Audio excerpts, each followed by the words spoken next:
Ito ang ating mundo. Napakalawak at napakalaki.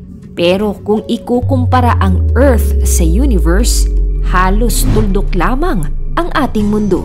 Gaano nga ba kalaki ang universe? Hanggang saan ang hangganan ng kalawakan? Yan ang ating aalamin.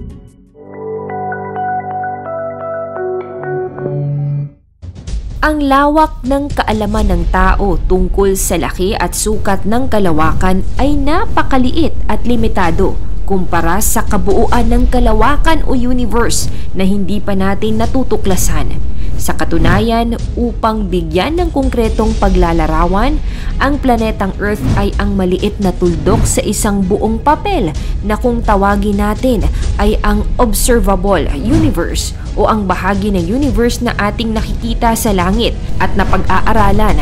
At ang mga tao, maliliit na hayop, insekto, butil ng buhangin, mas maliliit na organismo at ang cells na siyang pinakamaliit na unit na bumubuo sa lahat ng nabubuhay sa mundo, matatagpuan sa tuldok na yun. Ang solar system. Ang solar system ay binubuo ng araw na iniikutan ng 8 planeta, kabilang ang Earth. Ang sukat ng solar system ay humigit kumulang 9 billion kilometers mula sa araw patungo sa Pluto. Ang Jupiter ay ang pinakamalaki sa mga planeta sa ating solar system. Ang diameter ng Jupiter ay humigit kumulang 139,820 kilometers. Mahigit 11 beses na mas malaki kaysa sa Earth. Samantala, ang sukat ng ating planeta ay hindi bababa sa 13,000 kilometro lamang. At lahat ng mga karanasan, piraso ng kasaysayan at mga sibilisasyon ng sangkatauhan ay nakakulong lamang sa ganito kaliit na bilog sa kalawakan. Ang mga galaxy. Sa katunayan, ang ating solar system ay patuloy na gumagalaw o umiikot sa isang malaking sistematikong kumpol ng mga bituin, gas, dust at iba pang mga cosmic materials dahil sa interactions ng iba't ibang puwersa sa universe. Ito ay ang galaxies na naglalaman ng bilyong-bilyong mga bituin at iba't ibang mga planetary at solar systems. Ang Milky Way Galaxy na kung saan matatagpuan ang ating solar system at Earth ay isang spiral galaxy na may humigit kumulang 100,000 light years ang diameter. Ito ay naglalaman ng humigit kumulang na 100 billion hanggang 400 bilyong bituin. Kapag nagkakaroon ng collisions o pagbangga ng dalawang galaxy, maaaring makabuo ng bagong bituin at mga planeta. Maghahalo ang mga gas at araw na siyang bubuo sa mga bagong system na may mataas na dami ng bituin, gas at planeta. Galaxy clusters. Ang mga galaksiya ay nagsasama-sama rin sa mga clusters o mga grupo. Ang clusters na ito ay naglalaman ng daan-daang milyong mga galaksiya. Ang Coma Cluster, halimbawa, ay may humigit kumulang 1,000 galaxies. Ang Milky Way at Andromeda Galaxy ay parehong bahagi ng isang mas malaking galaxy group na kilala bilang ang Local Group, na bahagi naman ng mas malaking supercluster ng galaxy na kung tawagin ay Virgo Supercluster. Ang Local Group ay isang maliit na galaxy cluster na binubuo ng halos 54 na mga galaxies, pati na rin ng mga mas maliit na satellite galaxy at mga dwarf galaxy. Sa Local Group, ang Milky Way at Andromeda Galaxy ay dalawa sa pinakamalaking galaxy at sila ay mga kapwa may malalakas na gravitational interaction. Sa kasalukuyan, ang Milky Way at Andromeda ay unti-unting naglalapit sa isa't isa at inaasahang magbanggaan sa hinaharap na magdudulot ng malaking galactic merger. Life beyond Earth. Sa libu-libong taong pag-aaral ng sangkatauhan sa kalawakan, tayo ang unang mga taong may tiyak na alam sa isang bagay. Ang mga bituin sa labas ng ating solar system ay puno ng mga planeta, iba't ibang uri, iba't ibang hugis. Malaking bahagi ng mga planetang ito ay may pagkakatulad sa Earth, ngunit hanggang ngayon, wala tayong ebidensya na nagpapatunay na may buhay sa labas ng Earth. Ang observable universe. Ang observable universe ay ang bahagi ng universo na maaaring makita o maobserbahan ng mga tao o anumang instrumento sa loob ng kasalukuyang kalagayan ng teknolohiya. Ang limitasyon ng observable universe ay bunga ng bilis ng liwanag at edad ng universo. Speed of light ang ginagamit na sukat upang malaman kung gaano kalayo sa ating mata ang isang planeta or between.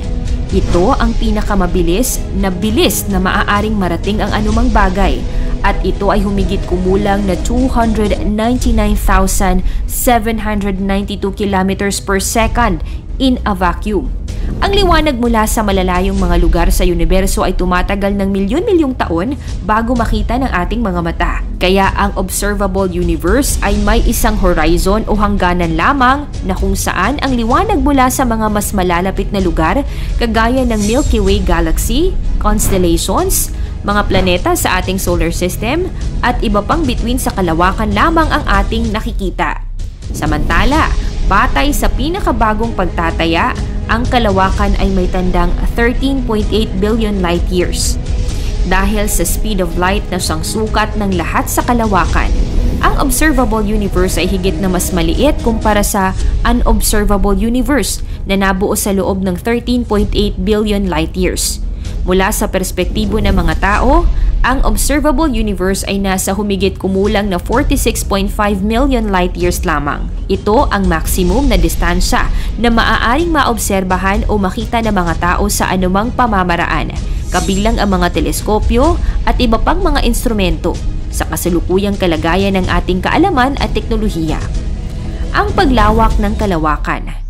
Ang Earth ay isang butil ng alikabok lamang kung ikukumpara sa laki ng lawak ng universo.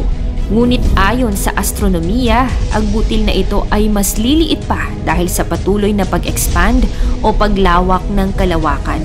Tinatawag itong galaxy redshift, isang phenomenon sa astronomy kung saan ang mga linyang tinatahak ng mga bituin at galaxies ay lumilipat sa mas mababang wavelength sa light spectrum na kulay pula. Sa electromagnetic wavelength spectrum, pula ang may pinakamababang wavelength, ngunit ito rin ang may pinakamahabang distansya sa pagitan ng dalawang wavelength. Ang resulta, unti-unting lumalayo ang mga galaxy sa loob ng universe. Ang patuloy na paglalayo ng mga galaksiya mula sa nakikita ng ating mga mata ay isang pangunahing ebidensya ng lawak ng universo. Ang paglalayo na ito ay nagmumula sa pagluwag ng mga espasyo mismo sa kalawakan, isang konsepto na kilala bilang expansion of the universe. Ngunit ibig sabihin rin ito na ang ating universo ay tumatanda na rin kapag unti-unti itong nag-e-expand. Ayon sa mga eksperto, ang ating universo ay tila bumabalik sa estado kung saan sa patuloy na pag-expand nito ay darating ito sa punto na wala itong ilalawak pa. Hihina ang gravity at magko-collapse ang kalawakan bilang isang madilim, mainit at siksik na bola na sasabog muli at saka unti-unting magkakalayo. Ito ang Big Bang Theory. Sa paghahanap ng buhay, tayo ay nakatayo sa isang sangandaan. Natuklasan natin na tayong mga tao ay walang kabuluhan kumpara sa buhay sa labas ng malawak na universo. Lumalakas ang ating mga teleskopyo sa space at sa lupa, pati na rin ang ating teknolohiya. Gayunpaman, hanggang ngayon, ang tanging buhay na alam natin ay nandito lamang sa ating tahanan. Sa ngayon, tayo ay nakatingin sa kalawakan habang puno ng mga tanong. Umaasa na marahil merong nakatanaw sa atin pabalik. Nagustuhan mo ba ang video natin ngayon? Sa tingin mo, anong bahagi ng ating kalawakan ang kailangan pa nating mapag-aralan? Naniniwala ka ba na may iba't ibang bersyon ng ating planeta sa ibang galaksiya? I-comment mo naman yan sa ibaba at i-like. I-share ang video natin ngayon. Huwag kalimutang mag-subscribe para updated ka sa mga susunod na upload. Salamat at God bless!